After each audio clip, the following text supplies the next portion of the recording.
Brimob menolak menyerah, ladeni OPM baku tembak di hutan Papua, suara tembakan bersahutan. Sebuah video mencekam diunggah akun Instagram Jurnal Informasi pada Minggu, 4 Agustus 2024, malam.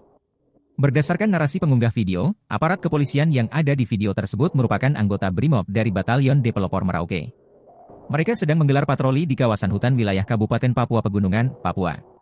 Tiba-tiba, terdengar suara tembakan dari kejauhan yang membuat para pasukan Brimob ini waspada.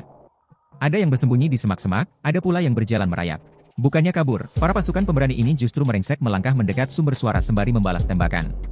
Akibatnya, bak film action, suara tembakan bersahut-sahutan di wilayah hutan tersebut.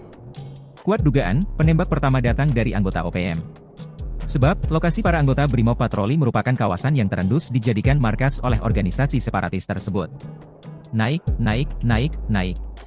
Kirikan, kirikan, kirikan, teriak salah seorang pasukan Brimob saling memberikan arahan.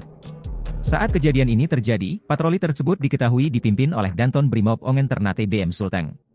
Diduga dihadang oleh TPNP BOPM, tulis keterangan dalam video unggahannya. Detik-detik menegangkan ini pun kemudian menjadi sorotan publik. Dalam waktu 20 jam pasca diunggah, video ini sudah mendapat tanda like lebih dari 1.700.